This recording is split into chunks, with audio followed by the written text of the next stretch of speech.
Hey YouTubers, RC here with RC67 and have a couple of pieces I want to showcase for y'all today.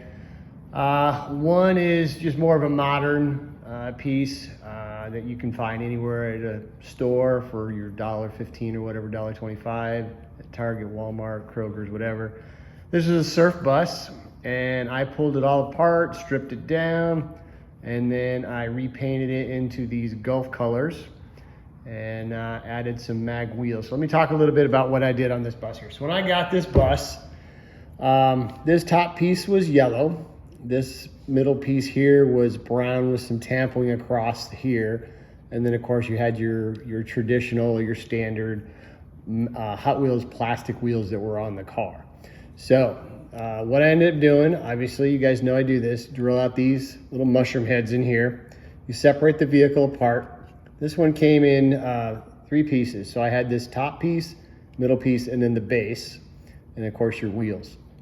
I did not realize when I pulled this vehicle apart, this middle section here, or this blue part now, is plastic. I didn't realize it when I first got it. I thought these were 2 separate metal pieces, but it turns out this top piece is metal, this middle piece is plastic.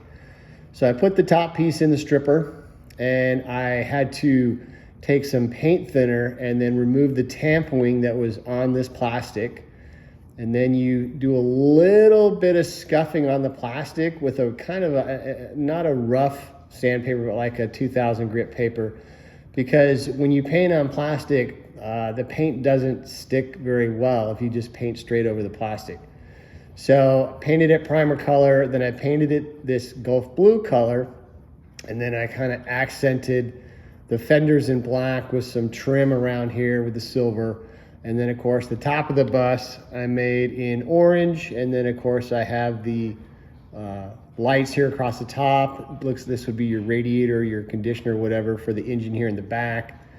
And then I put a nice set of wheels on it. So those are real Ryder rubber tires that are on the bus now. Did a little detail here on the front lights, the grille, the bumper right there.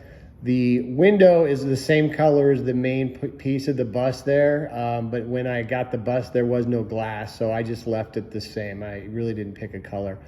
Painted the surfboards kind of a pinky color, so they look like they're sticking out the back. Did a little detail work here on the back of the bus with your turn lights, your brake lights, and reverse lights. I left the engine alone. I just left it all chrome. I didn't dechrome anything. I just left that all the same. And then put some clear coat over the top of it, and then put it all back together, and there it is. So it came out really well. The casting as a whole was pretty smooth. There wasn't a whole lot of flaws on it.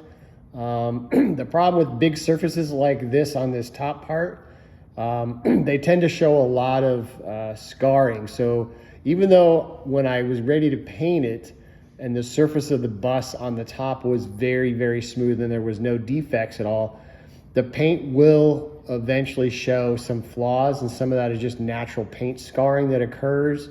And I could have gone back with a little bit of a fine grit, like a 10,000 grit sandpaper, and sanded it down a little bit more, but I just didn't feel like spending more time with it. I was okay with the way it was. But as a whole, I think it came out really, really well. The surfaces remain really, really smooth, and it did turn out pretty shiny. So I do like this piece. And it'll be a nice addition into my Gulf collection that I've been working on. So this was my version of the Surf Gulf bus to go with some of the other Gulf buses that I've already got. I think I've got 6 now, and 3 of them I've customized, and then a couple of them I bought myself. So that's the first one on the turnstile. The second one here, I showcased this car. This is the Red Baron in my last video or 2, not too long ago, probably 3, or maybe about 4 days ago. And this car was in really bad shape. So a little history on the Red Baron. There was a guy that made a life-size Red Baron hot rod, kind of in tribute with Snoopy, when Snoopy used to fight the Red Baron back in the, if you remember the Snoopy cartoon, he would fight the Red Baron. And of course, the Red Baron was a World War I German fighter plane pilot. And there was a guy many, many years ago, I believe it was in California, who made his own Red Baron hot rod. And Mattel approached him to make their own version of the Red Baron, and of course he agreed, and then the rest is history. So this car came out in about 1970, 71 roughly, right in there. And it was the original car doesn't have fenders on it. So the original Red Baron does not have fenders. So the real life Red Baron, no fenders. Everything else on this car is pretty much true to scale in terms of what is on the car. So the front radiator has a little bit of that German cross on the front. It does have the helmet on the top of the car as your cab. And then of course the color of the car is this like a magentic red or a metallic red. So the color on this is pretty close to original as I could get. Now when I got this car last week off eBay, I think I paid $3 for it, and shipping was like $3 or $4. So $7 to get the car. I was like, you know what, this car is going to get a new home, and it's going to get a beautiful paint job, and it's going to get a new place to live, and it's going to be a really, really happy car. So you guys, as I know, drill out these bottom mushroom heads here, pull this car all apart. It was pretty bad. If you look at my video I did of this car when I first got it last week, this right fender was bent and it was rubbing on the right rear wheel. The helmet was tarnished all over. It had no shine to it.